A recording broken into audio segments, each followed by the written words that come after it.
welcome to an extremely exciting and special episode of Rational Romantics, episode 13, lucky number 13, featuring Erika Okvist, the one and only hair and makeup designer for Bridgerton's season 2 and 3. I cannot wait to show you this interview. Deb, how are you feeling? Oh my gosh, I'm so excited. I feel like I say that every time you wrap your intro. I'm like, I'm so excited.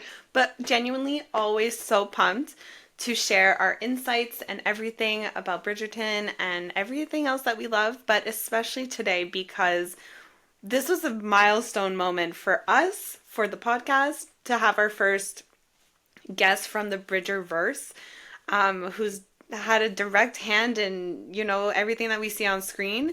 So it was nerve-wracking.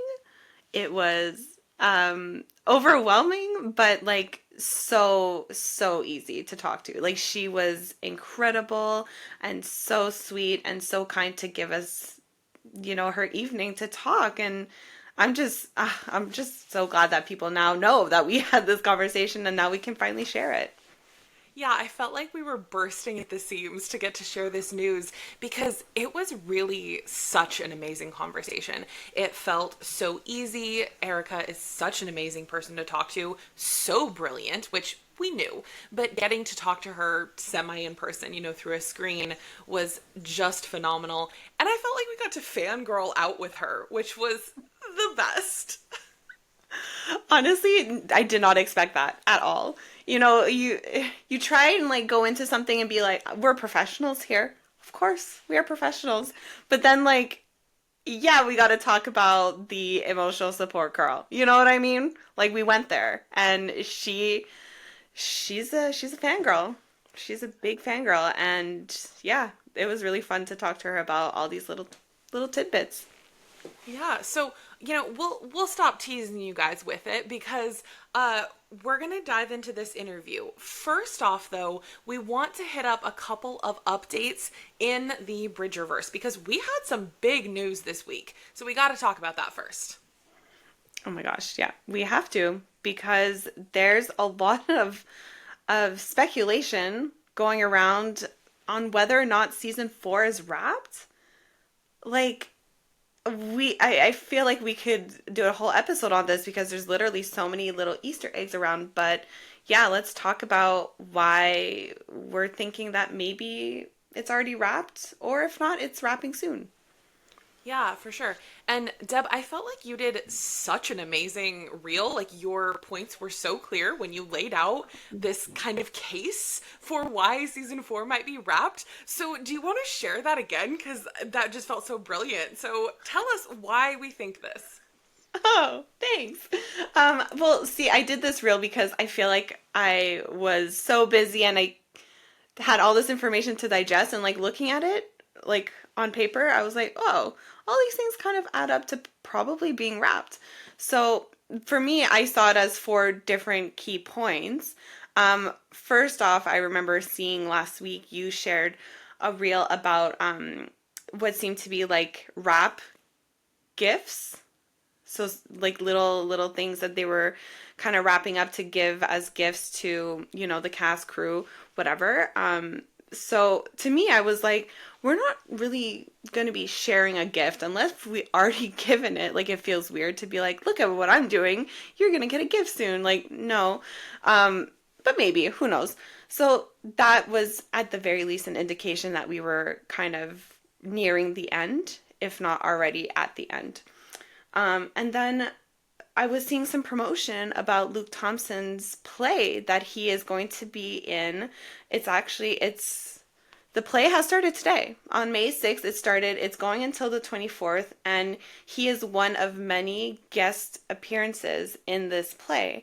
And even the audience at any given night doesn't know who's going to be the guest, but there's a slew of actors who are slated to be put into this show, which is kind of an improv.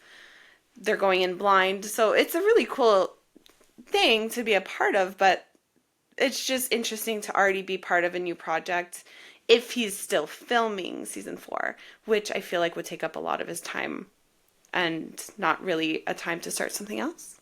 So that felt kind of telling. And then you had posted something about Yaren and what she's up to. So that also is a very big clue. Yeah, well, oh my goodness. She was, I mean, jealous, but she was at the Cowboy Carter Beyonce tour in LA on Sunday. So that felt weird. And apparently it was a bank holiday. I don't understand exactly how the whole UK system works. I'm in America where we get no days off. But it's fine. They get apparently like days off where everybody in the whole country takes time off. So I guess it was a long weekend, so that makes more sense for how she could be there if they're still filming. But I did think it was odd because, you know, when actors leave to go do promotion for a movie or something, yeah, that makes sense in the middle of filming. Okay, maybe they have to massage that schedule a little bit. A concert, a Beyonce concert is a once in a lifetime, so, or once in a tour, or at least, opportunity. So I'll give you that. That's a pretty big deal. But it's not like something you're contractually obligated to go do. So I would be a little surprised if they were still full swing filming and Yaren was like, peace out guys, I'm headed to LA for a night and a half, you know, but who knows? Who knows? Who knows? And honestly, since, you know, we kind of each collectively did our own like analysis on this, I had another thought which I haven't vocalized yet. So my thought is, what if she's in LA potentially to do some to doom stuff? Yes. Right? I also thought that, and I can't believe I haven't said that. Because, yeah, like, maybe she can't be there. Maybe she can't be there for the live event, but it's in LA. And she's now in LA. So, I don't know. I feel like it makes sense that she might potentially be there. We can't know what Luke Thompson is up to because he's nowhere on social media. So we don't know where he is. Fair. But I don't know. I don't know. I feel like that makes sense. Yeah, it does. Well, and I think so where I'm landing with all of this is I don't think that they have like wrapped. Like I don't think every single thing is done. I don't think they've gotten all of their pickups and all their everything. I don't think that they're like hardline done. We have nothing else to film. I think they're still working on a few things. I think maybe there's a couple scenes that still have to be done, like Lousley Park is booked up on the 8th, the 12th, and 13th. So I think there might be a few things that they have to grab. I don't know if it's B-roll, if it's a couple of scenes with minor characters, maybe it's a few more, you know, major scenes. But I think we're out of the filming where it is like full 12-hour day whole things. I think it's feeling a little more casual. It feels like everybody kind of took the breath out. They took this space. Nicola went to Miami. Simone went to Miami. Everybody kind of is out in the world a little bit. I keep making this hand motion so you can't see it on the if you're hearing it on the podcast, but I keep doing this. So if somebody's wondering what the hell I'm doing on the YouTube video, it's that. Sorry guys, talk with my hands. But it feels like it's a lot more casual than it would be if they were full swing filming. That's the very short version of my long-winded answer. No, it's true. And there's, yeah, like I know that last week, I think it was Isabella Way's birthday. And there was like some stories being shared of like Katie Leon like giving her a cake and a trailer. Like it doesn't seem like you say to be like a hard stop. But there's a lot of like hints that we're ending soon. And I think that once we get like, well, I say it like we're going to get it, but when season 3 wrapped, they had a wrap party and then we saw like Polaroids that they were taking of like them at the wrap party. So like, I feel like that would be a real clear sign, obviously, if they're like literally celebrating that it's done. And I feel like, I don't know, I feel like Yaren is the kind of gal to give us something, to tell us where she's at with the filming. So, yeah. Are they fully done? Shops closed? No, I don't think so. But there's like, I don't know. It feels, I can like feel it in the air. Like something is coming to a close and it's exciting. Damn, I had a segue. Oh, I have one. Well, as one thing comes to a close, it feels like something else might be opening up, which is real thrilling. Yes. And I think I know what you're talking about. Are you potentially talking about the job posting on LinkedIn? That is right, Deb. I am. We got some really big news when a job posting on LinkedIn, somebody had put in their resume that they are the writer's intern for Bridgerton season 5. Like, what? So casual. LinkedIn, just for the whole world to see. Guys. Guys. But if we're already putting our minds to season 5, which is crazy, like that doesn't even roll off the tongue yet. Season 5 of Bridgerton. There's people in Shauna on Netflix who are shifting gears for season 5, and that is super exciting. Super, super exciting.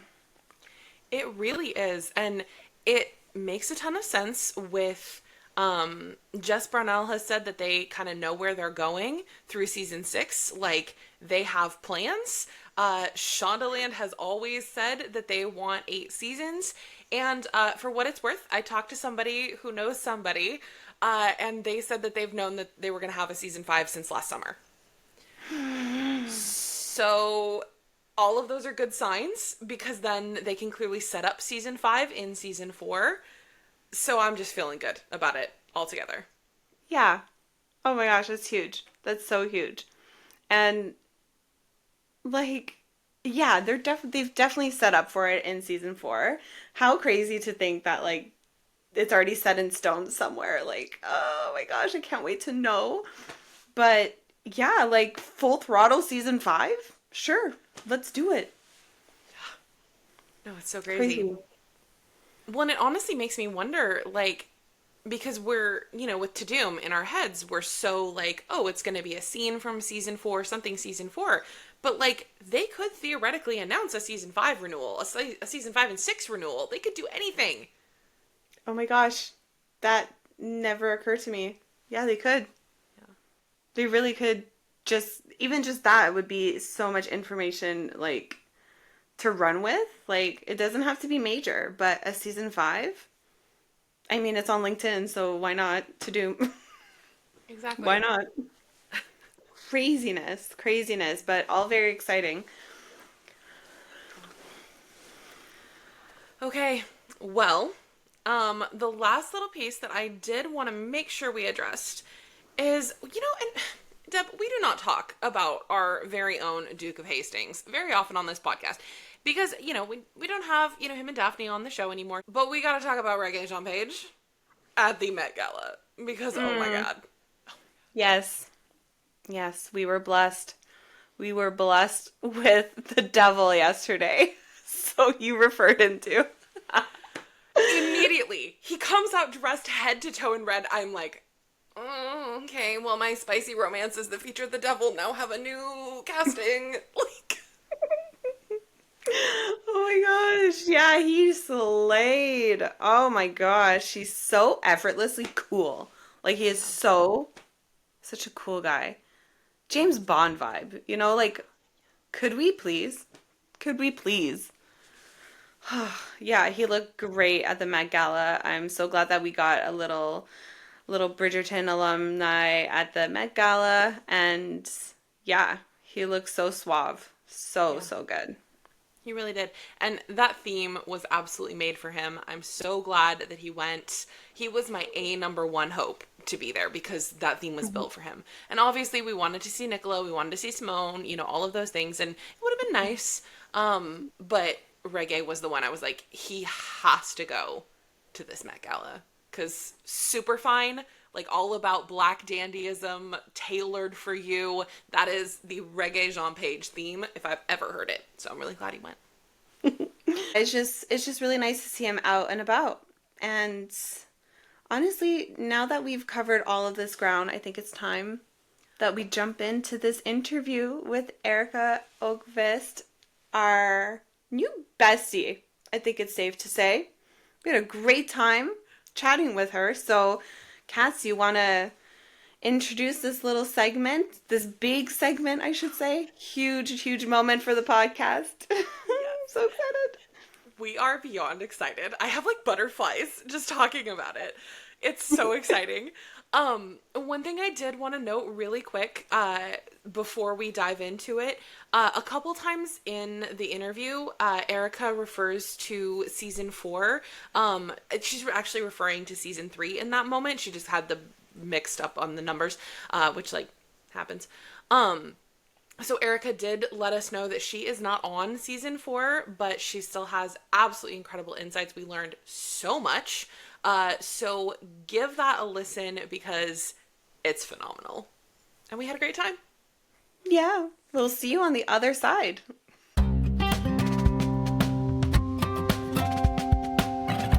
Okay, well, guys, we are here today with Erika Okvist, who is the hair and makeup designer for Bridgerton. She is multi-award winning with a 2022 Emmy win for Outstanding Period and/or Character Hairstyling for Bridgerton Season 2, and a 2025 BAFTA nomination for Makeup and Hair Design for Bridgerton Season 3, as well as being the International Film and TV Hairdresser of the Year for 2025, among many other honors. She has worked in other incredible shows such as Taboo and Downton Abbey, and we're so excited to have her here today with us. So, welcome, Erica. Thank Welcome. you. Well, yeah, we're so excited to have you. We love Bridgerton, obviously. Like, it's what connected us. Such an incredible show. And I feel like so much of what makes Bridgerton so iconic and so amazing is all of the little details, the little pieces of design, those character aspects. And so you're such a huge part of that. So we're so glad to have you today. Oh, thank you so much. It's literally an honor to work on something like that, where you've got both an amazing cast and crew, who allows you to sort of play with all the crazy aspects that I can figure out. So I would love to dive in to know a little bit more about your history. So, like, how did you get started doing hair and makeup design? That's such a fun and interesting job. Well, really weirdly, I first of all wanted to become a princess, which didn't happen. Uh, and then I thought, well, maybe I should do fashion. So I did some fashion design school. And I didn't feel that fashion was for me. I thought it was quite hard. I'm quite a soft person. I don't like hard and well, people who are thinking more about the career and about the people around them. And I think a lot of people in fashion are like that. So very, very incidentally, the unemployment office phoned me, and I had a meeting with a producer and director with pictures of clothes I wanted to make but never made. And I got a job as a costume designer for a feature film in Sweden, which is totally crazy and unheard of.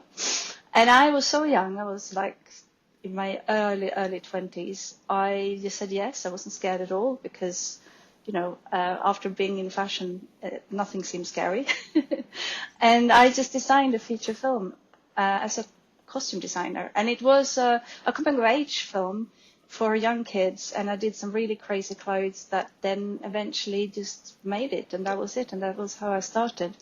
The producer and director then thought, okay, well, if you can take measurements and make a suit of me, could you not just make square, rooms as well? So could you become the production designer? And I was like, yeah, sure. How difficult is a square? So I built loads of sets in the studio for the next film, and I also did the costumes. And then for the third film, they were like, okay, should you not just also do the makeup as you're, doing everything else? And I go, yeah, sure, why not? And I cut the hair of the then heartthrob in Sweden with my kitchen scissors. And I wouldn't suggest doing that to anybody, but all I can say is this. If you got a vision and if you got a mind, you can research yourself into everything. And I think that being a designer is really that. It is having a vision, and it's also the journey to get there, because during the journey is when you discover new things that you never thought that you would discover. And on Bridgerton, I do that with my crew, because I've got a really clear vision. We then talk about it, and then they go like, well, what about if we do this or that, and so the collaboration there is something that is just really incredible. And I think that that's why Bridgerton is so visually enticing, because I've got a vision, they got a vision, the actors got a vision, and we kind of blend them together into this weird thing that ends up being the character, or the essence of the character. That's amazing. That's such a process, and it's actually so inspiring to think that if you put your mind to something, you truly can do it and figure it out along the way. So I love that. And I mean, the one thing I never managed to figure out is how to become a princess. So, I got the second best thing. I got to play with duchesses and, I mean, there's still time yet. You never know. There is still time. If there's a prince out there who wants to marry me. There you go. I love that.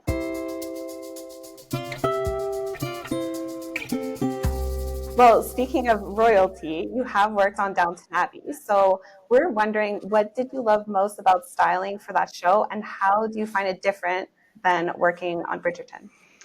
So with Downton, the characters there has got a key look for literally the season, unless something happens to them, that makes them need to cut their hair or something like that, which we've experienced a lot of times, in especially around the 20s. There's a lot of young characters who would then cut their hair.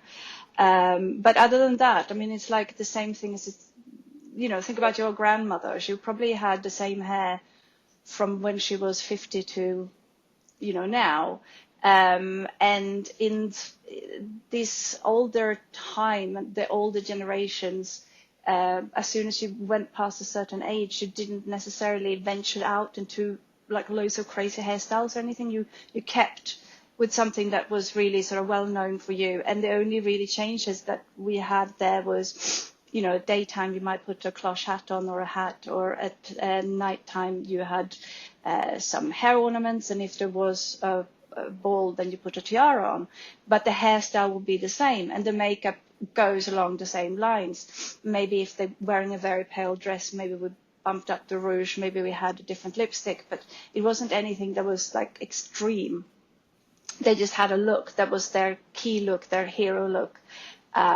Whereas on Bridgerton, especially season 3, I think we developed by then the fact that the audience really thrive on seeing all of these different looks. So I was talking to Jess, who does the makeup for Penelope today, and we were debating how many looks she had on season 4. And she either has got 42 or 47 totally different hair and makeup looks. And that's just one character. The Queen is in the 20s, And whilst Penelope had, on season 4, I think, Penelope had 7 different looks. Cressida had 1. I'm just trying to sort of explain, and still it feels like Cressida got like hundreds of different looks. So it's definitely one of those ones where we're trying to give the audience what they expect in terms of giving them new looks, but to shock them every time we get a new look. So not what they expect, if you see what I mean. Like I would want them every time they see the Queen's wig go like, oh my God, another one. Yeah, that's incredible. So it is a huge difference, but that is because of the storytelling and what the story needs. And we are playing so much in Bridgerton with the looks and the fashions, and and I mean, it's the same thing in Downton Abbey, but it's downplayed, if that makes sense. And also Downton Abbey was very, very historically driven to an extreme point, whereas Bridgerton, I think we have established by now, it's a historical hybrid, where actually the story and the characters' arch or drama arch precedes the historical accuracy. I mean, I wouldn't go in and put a car in there. That's not what I'm saying. We've got to still believe that this is the world. But the perimeters are slightly different than a historical drama. But I would say, though, even with pure history, like let's say we found the Bogman, and he's got a pair of shoes on, and then we go like, oh, all the people living in Bronze Age were wearing those shoes. Hang on a minute, maybe those shoes are really uncomfortable. So maybe he thought, the next time I'm going to make them, I'm going to change this, and this. So historically, still just an interpretation of how we today look at it.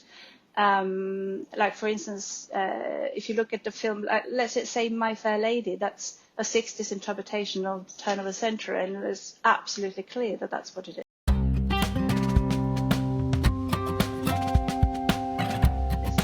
That's amazing. That's such a great thing with the balance of that in Bridgerton is one of my favorite pieces. And I think that's so great how you bring in those elements of that it's familiar to a contemporary audience while still being unfamiliar enough to be thrilling. I mean, it's that is what makes it so exciting to work at. That I'll go to the Natural History Museum and I see a sea urchin, and I go, oh, that's Cressida, or I'll go and I do see the Met Gala, and I do like, oh, that's an element that I can use for the Queen's wig, or I have a really weird dream, and that clearly, I've no idea how many dreams I've had about the Queen's wigs. There was one look that I was dreaming. So this is not at all me being anxious. I was dreaming that I arrived and there was no Queen's wig, and I had to dress it on top of her head that morning. And I then actually did a design version of that, which is quite fun. So it does, it was taking over my whole brain capacity for the months that I was prepping for it. Oh, I still have got maybe 120 ideas for the Queen's wigs that never made it because it didn't work for the story. And still to this day, even though I'm not designing season 4, I still can look at the picture and go like, oh, if I did this, this, and this, then that could happen to the Queen's wig. Oh no, gotta forget it. No more Queen's wigs. Oh my gosh. Well, I love the incredible creativity that comes with it. And that makes me wonder, because you've talked before about how the story is really important to you when you decide to jump onto a project. So was it the story of Bridgerton that brought you to join it? Was it the design challenge, something else? Like, what drew you? I think actually it was a combination. It was really interesting because during lockdown, I was listening to Bridgerton whilst I was building 2 ponds in my garden, because that was what I was doing for the whole of lockdown. I did it by hands, and it was a very, very hard earth, and I had to use a peck hammer and everything to get through. And I was listening to all of the Bridgerton things. And then literally the second that finished, I get a phone call, and that is Bridgerton. So I already had invested in this world before it happened. And I said, yes, of course. And it was history, it was out there, and it was something light, but still with seriousness that I felt that I needed, after lockdown. And then I agreed to do it, and then it came out on Christmas, and I hadn't seen it before. And I was like, holy moly, I can go however hell... shouldn't say that. However far I want to go there. There are no real rules as long as they, is in keeping with the kind of hero looks for the characters, because even though Lady Featherington has evolved from season 1 to season 3, there is still no doubt who she is if you saw her in profile without anything else. Like, we all recognize there is certain rules for every character, what you can and cannot do with their hair and their makeup and their costumes. I think in season 1 it was more bound because there was so many new characters to introduce to the audience that it was very bound by looks and styles and colors within the different families, so that you very quickly realized who was who. Because it's difficult to follow the story otherwise, because there's so many of them. And then in season 2, it loosened up a bit. But the season 3, like everybody is like Bridgerton veterans and understand exactly who's who and where they should go and who they should marry. And so it gives us a freer visual uh, uh, visual language.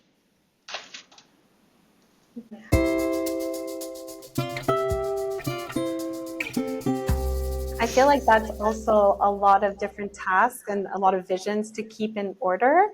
So, what does a typical day look like for you when you're trying to make sure that everybody is fitting into those kind of presets, but still being creative? Well, so basically, all the actors they have had fittings, so I do know what that looks like. And every time there's a new hairstyle for everybody, I've seen that hairstyle already. But I still, obviously, during a day, want to walk around and have a look and see what's happening.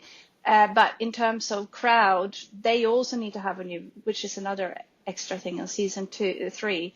Every single ball and every single time they have got a new look. But with them, we couldn't do a fitting. So I really had to be a lot in crowd, especially during if we did a ball. So let's say we did a ball, I had 100, maybe 60 to 100 cast. And then I don't know how many supporting artists. And so I would just walk around and just make sure that everything is how I want it to be. That the bun would be exactly at the angle that I think is the most attractive. So I'm a terrible control freak. So like before 7:30, because at 7:30 you start dressing people and they have to be on set by 8. So before 7:30 I might have done 10,000 steps just looking at things. And then you walk all of these creations to set. And then I just make sure that it looks how I want it under the light. See if there's any problems, see if the director's got any questions or anything. And then what usually happens is that I go back and then there will be fittings for something else, for like a next scene or something, for another character. Or I've got to sort of figure out a new look for somebody else, or I have got a meeting with somebody, or I go and look at the next outfit that the queen is going to wear, or whatever it is. And then every time there is a new change, I will go then and have a look at that, and then maybe go back to set again. So it's a lot, and in between all of that is also budgeting, trying to figure out what new makeup to buy for the next ball. If there is a new ball, what should it be like? Because you remember on season 4 there was loads of really crazy balls, and just figure out the theme and how that would kind of work with costumes. And I must say, John Glazer has been an absolute dream to work with. And we work really collaboratively together. I could have an idea and he will spin off totally on that, or he will have an idea and I'll spin off totally of that. So it's been very kind of creative, two crazy creative people really feeding from each other, actually. I remember when I told him about the wig with the swimming swans, and he was like, you're my kind of crazy, which is really fun. And then he made sure that his costumes really, really worked with that wig. And so, yeah, it's been really, really nice to work with.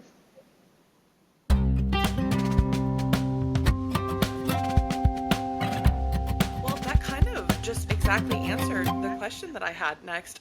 So Deb, do you want to hop into our next one? It was beautiful. Yeah, sure. You're so efficient. Yeah.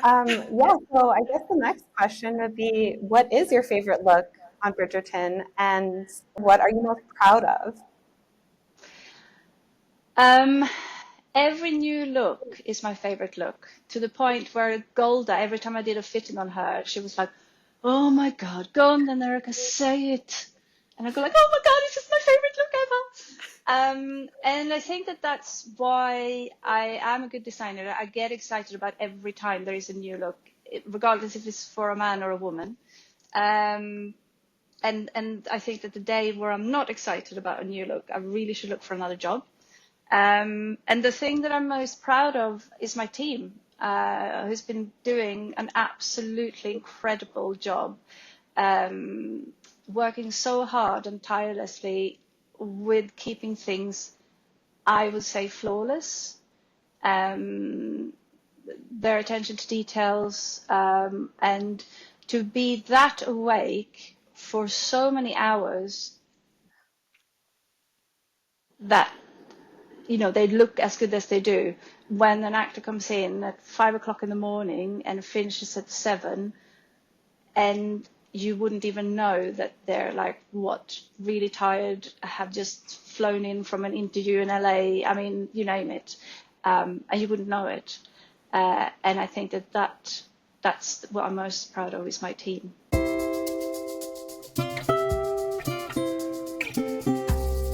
guys are just flawless is just the right thing. As the queen would say, flawless, my dear. Flawless, So my dear. accurate. So do you have like a favorite character to design, or is it just everybody? I mean, the Queen clearly takes up a lot of my mind.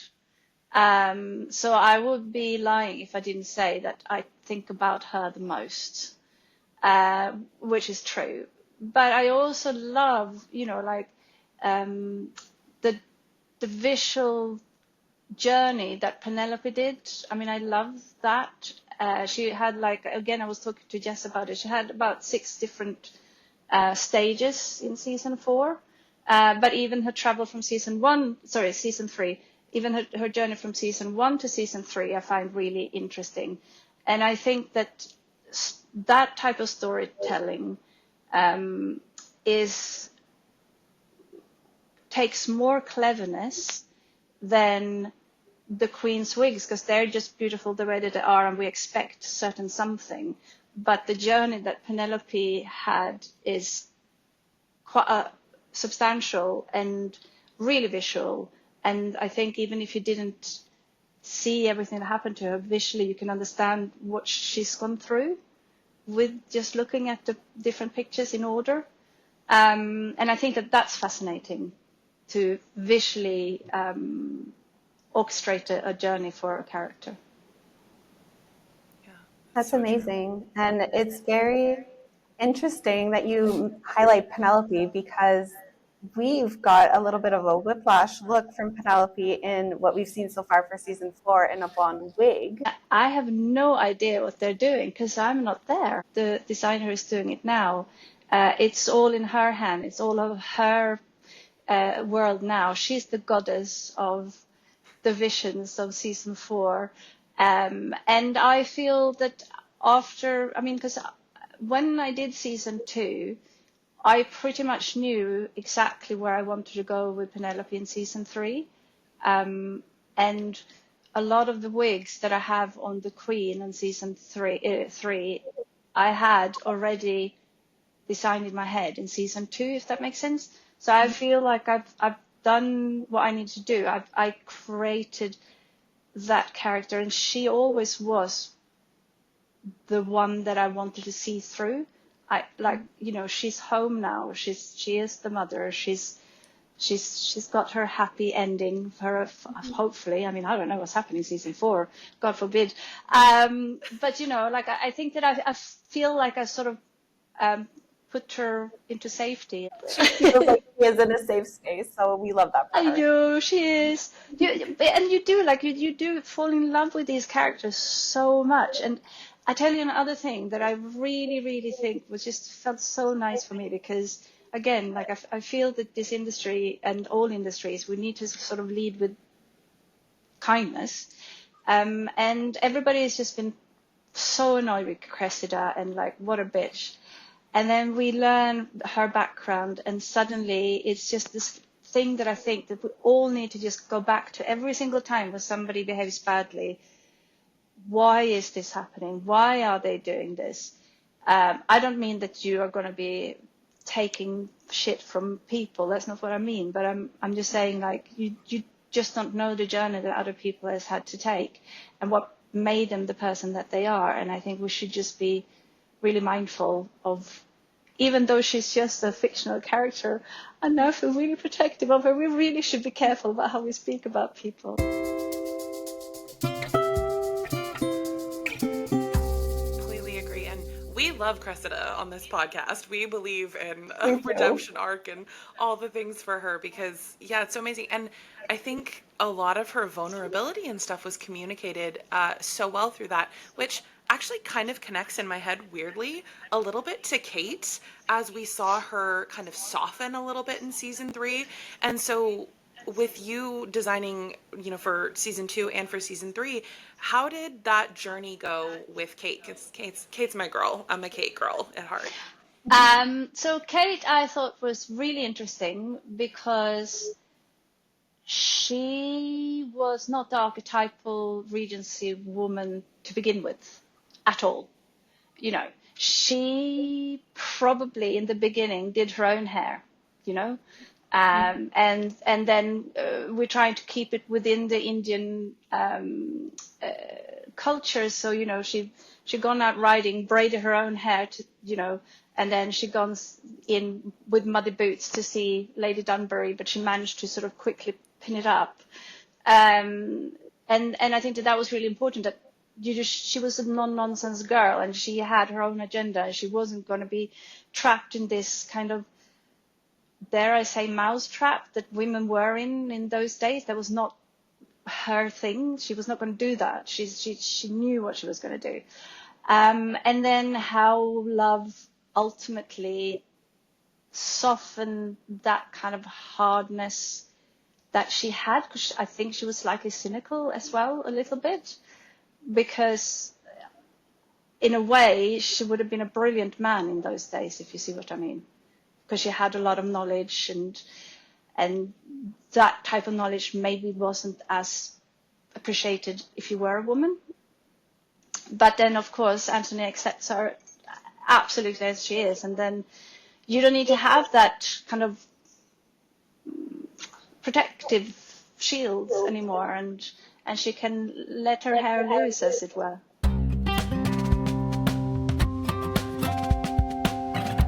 I think that with all that said, we should probably talk a little bit about the men in Bridgerton. Yes. Oh, those ones, the one with the smoldering eyes. Exactly.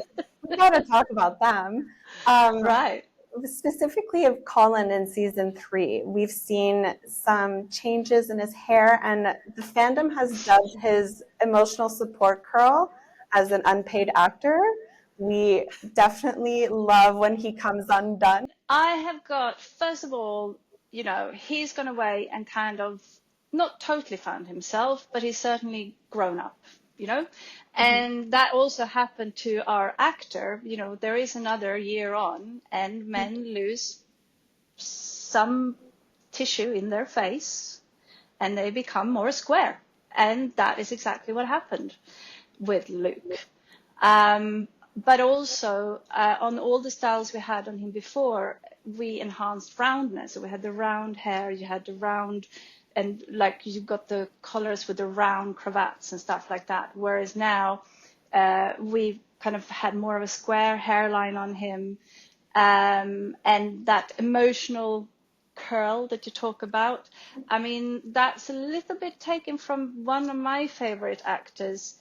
Rhett Bartlett in Gone with the Wind, when he had that kind of heavy hair, and when things happened and he was like, and that hair with a lot of Brill cream in, which we can't have because there's no Brill cream in Regency, but that heavy hair fell into his face, and that's kind of a sexy kind of a thing.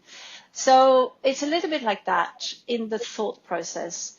The Marlborough man, as John Glaser would say, the man who has got like dirty boots, and he's with his journeys, he's done his thing, he comes back, and he's probably feel less alien in this world now, in a way, because he figured out a little bit what he's not. I don't think that when he comes back he's found his own worth, but I think that he's figured out what he's not, and you can see that really when he's hanging out with his mates and kind of go like, but my God, is this all you can talk about? You know, like he just figure that out, that's over and done with now.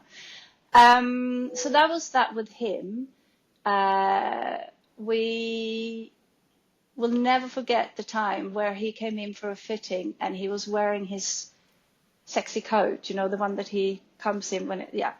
And everybody was just like, oh, yeah, that was it. I think everybody in the makeup trailer fell in love with him at that time.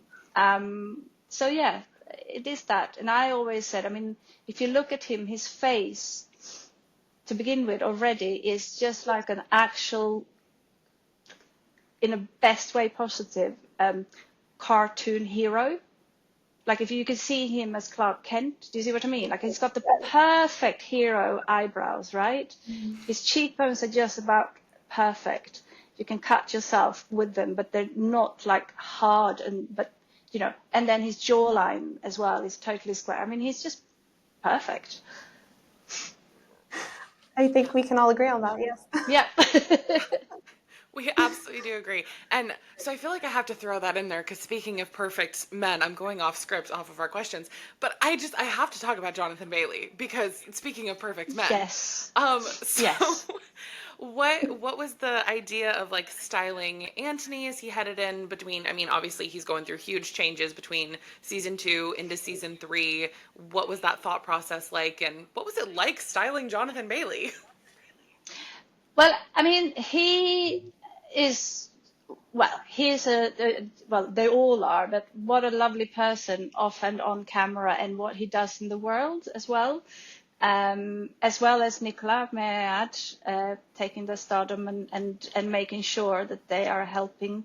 And I'm sure that there's loads of other people doing it as well, but I mean, them two particularly at this particular moment. And I love that.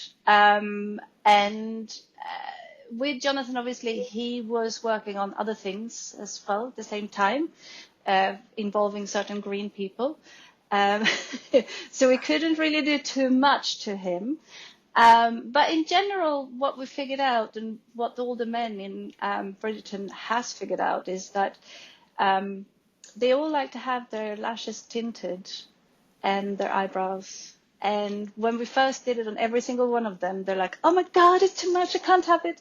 And then, so we usually did it on a Friday and they come back on the Monday and they're like, you know, I actually like it. Can we keep it? So that's, I've got them addicted to tinted eyelashes. That's quite fun. But yeah, I mean, with him as well, I think he's found home.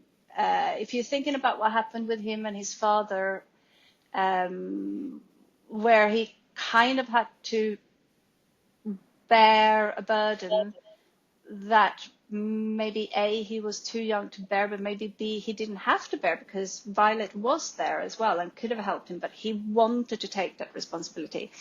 And then now I think that he looks at life a little bit lighter and he is so in love with Kate.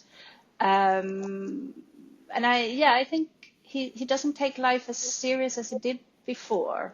He's not as square. He's more fun, I think.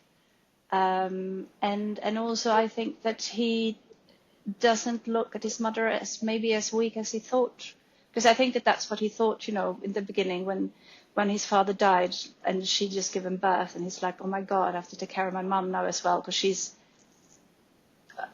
I mean, not in a mean way, but a little woman. I mean, but I have seen this in a lot of other and even modern families where young boys, when things happens in their family and the family structure changes, feels that they have to take the shoulders of or take the burden of what their fathers would have had, even though they're way too young. So, and that's today. So if that happened in Regency time, I would not be surprised at all whatsoever, because men were supposed to deal with all of that, and he wanted to make his father proud, I think, and so he wouldn't step away from what he needed to do as the head of the family, if you see what I mean. So I think he's in a much better way now, being with his Katie.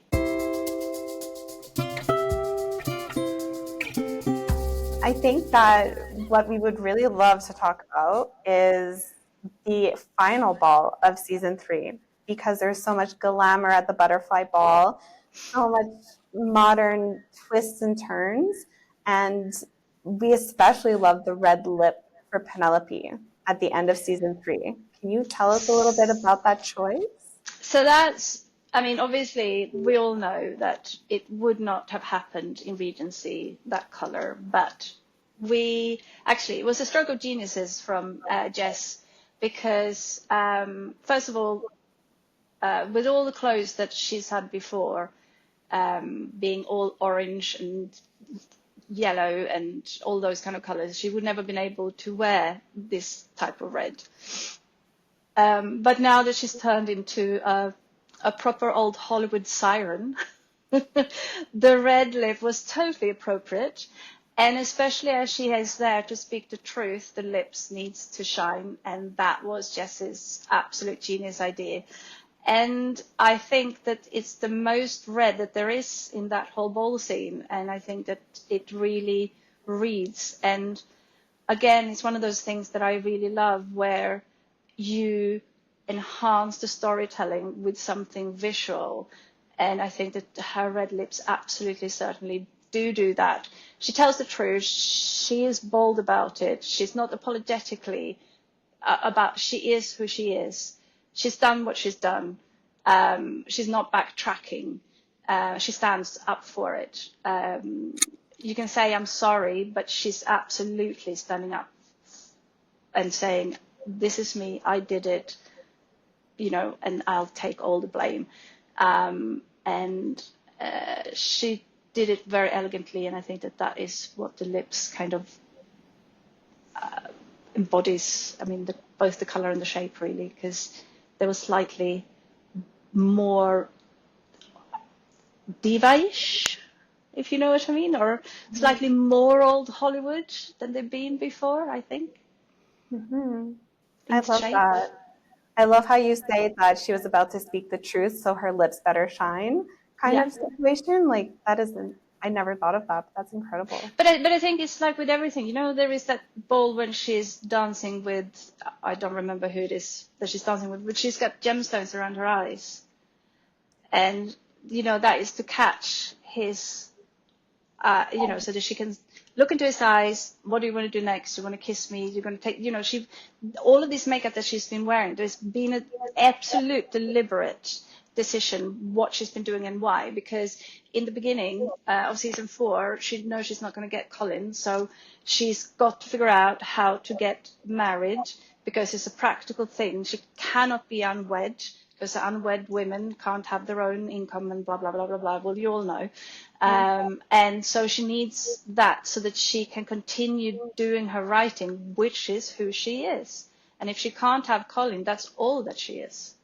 So she needs to find a husband that can safeguard what she is. And therefore she learns how to attract a man, and she takes advice from the modiste, and then she figures out that maybe it wasn't all that good, but she still know now what elegance is, and she's not going to let it go. Yeah. Makes it her own. I love that.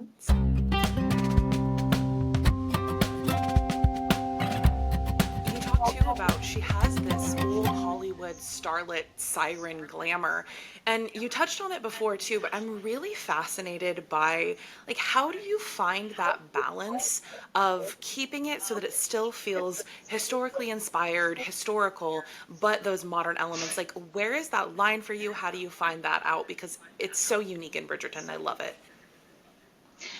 I think, me and John Glazer actually talked about this a lot, and it's a gut feeling. Because what we have got is that he's got makers who makes, and embroiderers and all the buyers who buys different, fabrics, and I've got people who are doing, the hair and the makeup, and they come up with ideas, and then get inspired by each other, and then sometimes they break the mold for the character, and I can see that. I understand why they want to do it, because they get excited, but me as a designer, I have to then hone it back and go like, no, no, no, that's outside of that character's visual DNA, if that makes any sense.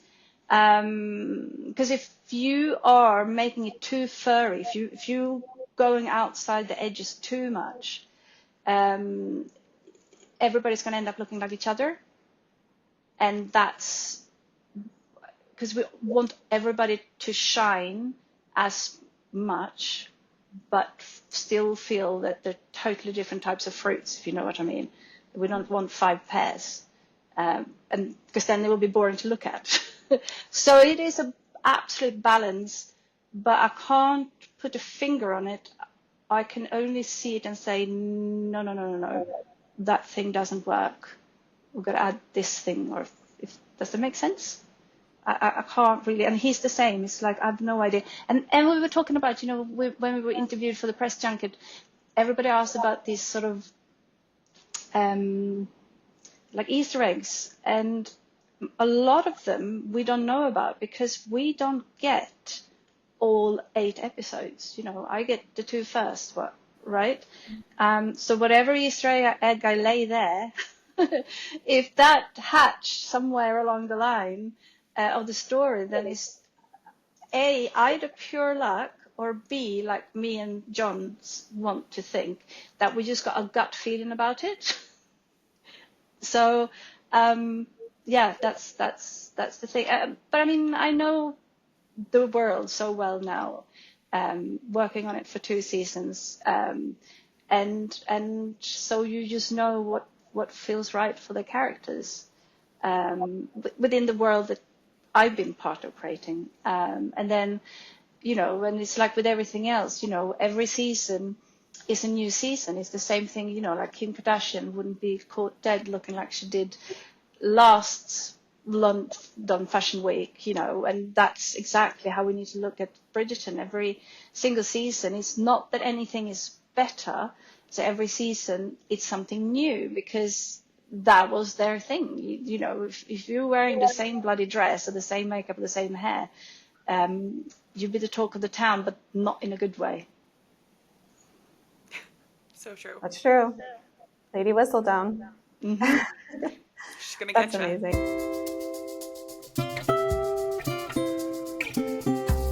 I think the best way to kind of wrap this up is to see if you have any funny stories. Like, what's your favorite story on set that you'll always cherish from any season, really? Oh, there are so many of them.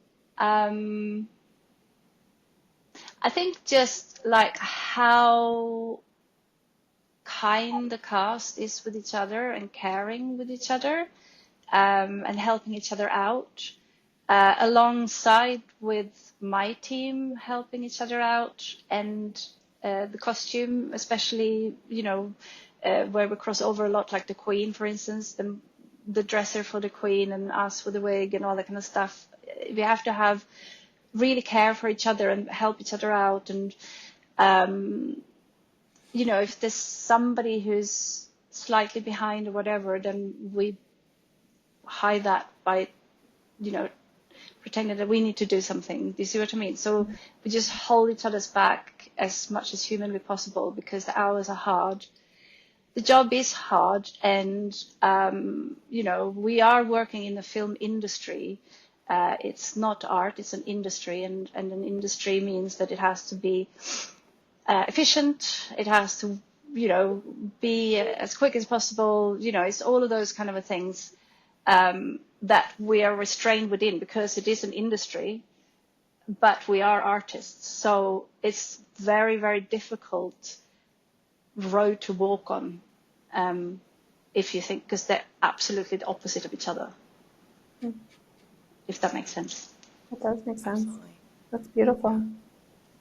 It really is. Well, and we're so insanely grateful for the work that you have done on some of our absolute favorite shows and this world that you've crafted. No, you guys are amazing too. And I would, yeah, I mean, it's just period and history, everything period and history for me is huge. I got my first book on period costumes when I was 6 years old. It was in Swedish and it was really thick. My mum never thought I was going to read it, but I did. I read it from cover to cover, and I loved it.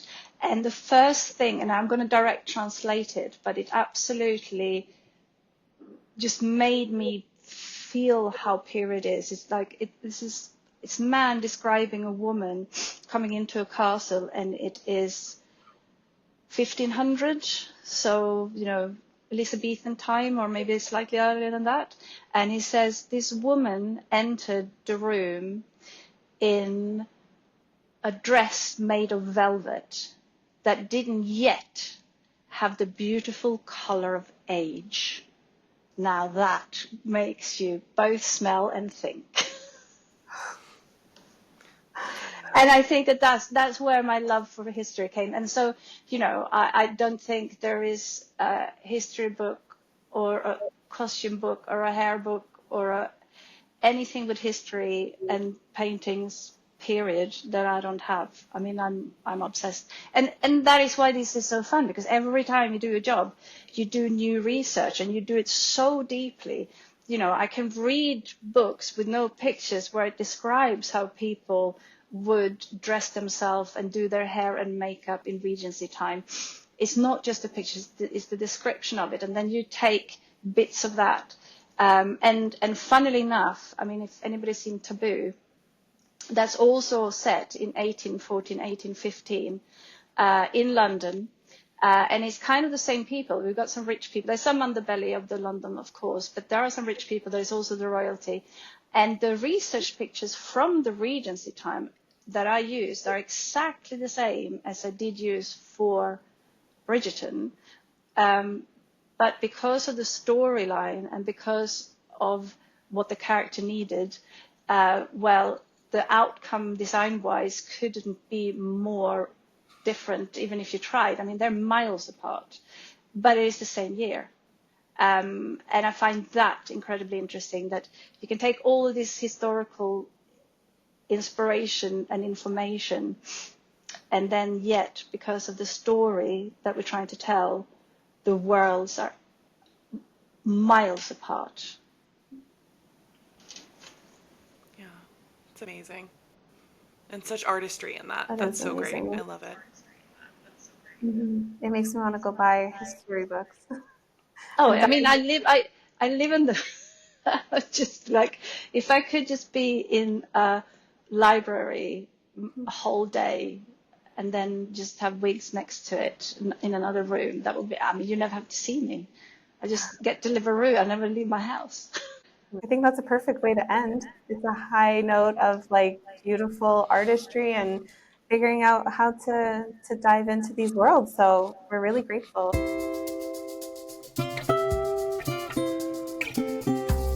You guys, that was the interview. Oh my gosh. I can't believe that we are now in a place where you guys have heard what we have known and that we get to discuss it. It's so exciting. We made it. Oh my gosh. So many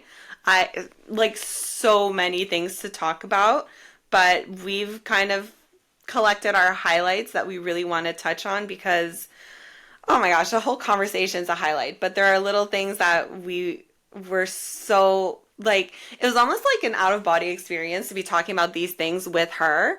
Like, it was wild. When I really, really realized that I was talking to a human who had touched Jonathan Bailey, I was like, I don't know what to do with myself. Like, oh my gosh, it's so true. It's so true. When she's like, he's such a good guy, I was like, oh my god, you know this for a fact. Okay. Woo, okay. yeah. A little overwhelming. So I feel like, I mean, I'm going out of order on even what I wrote, but I talked about Jonathan Bailey, so I'm just going to talk about Jonathan Bailey. This is what I did in the podcast too, guys. I don't know if you can tell in the interview, but I just went off script. When I started talking to her, Deb and I had questions laid out, and then as we were talking, I was like, okay, can I actually ask about Simone Ashley? Okay, can I actually ask about Jonathan Bailey? Like, can I just like plug everything in? But like that's what it's for. That's what it's for. You're supposed to just go with the flow, and I'm glad that you did. Yeah. And yeah, we got such good stuff out of it. So you got to lean into what you want to hear. Exactly. She was there to feed us. She wanted to. She was amazing. Well, and that's what I truly like.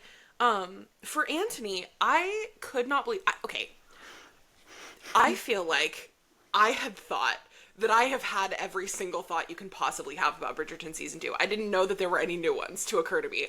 I have watched that season more times than anything. I have written thousands and thousands of words about it. I wrote a damn, like, fan fiction novel that became my second book. Like, I am in love. And so when Erika comes in with all of her brilliance and is like, oh, let me reveal these details to you, I felt like I was like sitting at the feet of a wise woman. I was like, this is amazing.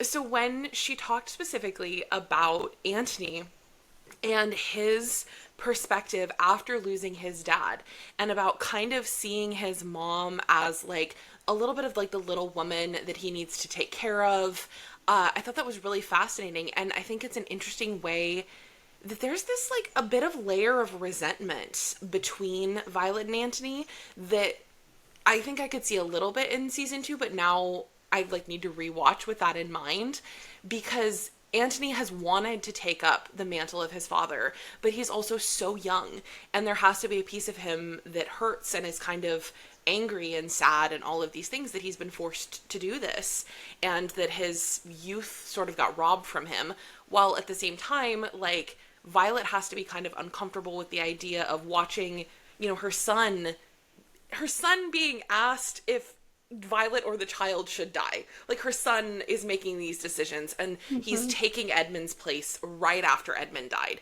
So the layered resentment of that is something that I don't think we have explored enough as a fandom, and it's so compelling. I love that she brought that up. Yeah, it's so deep, and you know, when you really think about it, it's like the amount of detail that she needs to think of, and she's like hair and makeup. You know, like at the very base of it, like the way that they immerse themselves, every single person who's part of this project, this production, is so deeply invested in the details of the story, the character, the emotions. Like, they have such a like internal web of connections with every single part of this show that makes it what it is. And I think that that was the most interesting thing, is to know like the research that she puts into it, the, you know, all the books that she has, and how she could just spend like hours just like learning about certain pieces of history, and how, you know, how to use that to, you know, help a certain character, you know, whatever it may be.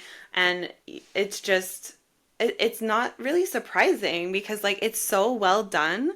And for her to just confirm all of these details and her deep-rooted understanding of the character's arc, and not just like the main characters of the season, like every single character, it's incredible. And I think we were just like in awe when, especially when she was talking about like Anthony and that whole like mental aspect of it. Like, it's just mind-blowing. Yeah, I couldn't agree more. And when you mentioned that too, of her knowledge of all of the characters, I couldn't help but think of Cressida. Like, that she's, you know, she's with us on this idea of like, yeah, it doesn't excuse bad behavior, but understanding where a person is coming from is so necessary. And I loved that from Erika the whole time. It just felt like her empathy and her love for people and craft was so clear. So I think that that's part of the reason why that comes out in Bridgerton, is that they've hired people at every level who believe in that, who believe that storytelling is an avenue for empathy, and it's so beautiful. And I think that's why the characters are so layered and complex, and why there needs to be a Cressida redemption arc. Reason number 57, everybody. Oh my gosh. Every episode will have a new reason why Cressida needs to be in season 4. I like I it. love It's our it. new segment. Yeah, for sure. Um, But yeah, no, it was really really interesting to hear that whole side of things, and also like her journey. And I'm going a little, not that we have a script, but off script. But like I just love how like her career didn't even start out this way, and how she was just like, if you can like envision it and if you can like manifest it, like you can do it. And I think that that was so inspiring for us to hear, because yeah, everything that we do, it it can be so small at first, but if you believe in it truly and like wholeheartedly, it can lead you to like really incredible things. And I think that we can attest to that. Like, you lean in, you do one little video online, and look at us now. You know what I mean? So the fact that the people behind the show that we love so much are also in that same mind frame, and proof that that can actually be a reality one day, is so inspiring. So I just, yeah, there's so much inspiration to be taken from that whole conversation. And yeah, we're so lucky to have had that conversation at all. for sure. And I felt like so inspired as a woman because, and I'm not going to know the exact numbers of the statistics or whatever, but I don't know if you've seen the thing where they say like a woman has to hit like 9 out of 10 of the criteria before she'll apply, and a man it'll be like 6.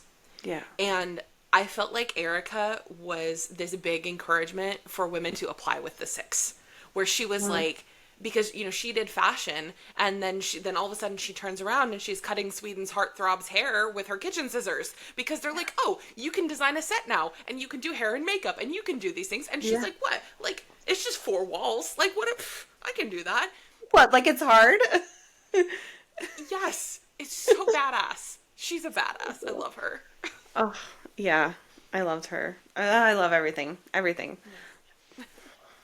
I also want another thing that I absolutely loved that I just wanted to focus on more. It's not a big thing, but when she talked about how Kate at the beginning of season 2 would be doing her own hair. I found that so fascinating as like a reason for why her hair looks like it does early on in the season. And I think it just speaks to how character informs every choice that they make. And this is why I love Bridgerton and why it rewards us for looking deeper into the details. Like, you could not do a podcast like we do. You could not do all of the analysis that we do, all the videos on every show, because not every show rewards you for looking deeper into the details. Bridgerton always rewards you for looking deeper into the details. And knowing that now, I mean, getting to talk to somebody who can reveal that to us, and that that's the thought behind us. I mean, I was fangirling so hard. Like, it's just amazing. So hard. And it was just so, yeah, and honestly, like, it was just so cool to be able to talk about, like, things that might go unnoticed, but, like, the red lips, like, Penelope's red lips. Like, I love that we were able to bring that up, because it's, like, it's, it's massive. It's massive, but if you're just, like, in passing, it's just like, oh, she's just red lips. But no, there's so much more to it, and I love that she broke that down for us, because that was that's so many things to unpack there. Oh my gosh. That detail was probably my favorite that we learned from this interview, was that Jess, who does Nicola's hair and makeup, that was her idea to do the red lips, to really draw attention to Penelope's lips, because she is speaking the truth. She's finally in the light, and she's going to say the truth. And it's perfect. Yeah. Like, if she's going to speak the truth, like, we might as well be, like, looking at her lips. And they made it more dramatic so that it was, like, even more eye-catching. So, it's like, if she's gonna do it, she's gonna do it in style. And, like, that attitude is just so, like, gives me chills. It gave me chills when she was talking about it. So incredible. But then also, in, like, that same idea, we couldn't disregard, like, the men that we were seeing on screen too. So the fact that she was, like, opening up to us about the boys, I was like, oh, okay, we're gonna have this conversation now. The emotional support girl was one of my highlights. Whew. And the way she was just like talking about like the shape of Luke Newton's face, I was like, oh, okay. Yeah, let's talk about the hard lines of his jaw. Sure, let's go. It was so funny. It was so great and so relatable. But also, like, you had a hand in this. Like, girl, yes, tell me more. It's crazy. Yeah, I feel like we just ate up every detail, and I just love like getting to talk. I think sometimes with, people who are involved in these things that we love so much, celebrities, whatever, I think we can sometimes forget that they're human beings, like oftentimes in a good way. Like we almost like deify them, right? Because we're like, oh my gosh, they're so amazing, and they are extremely talented human beings.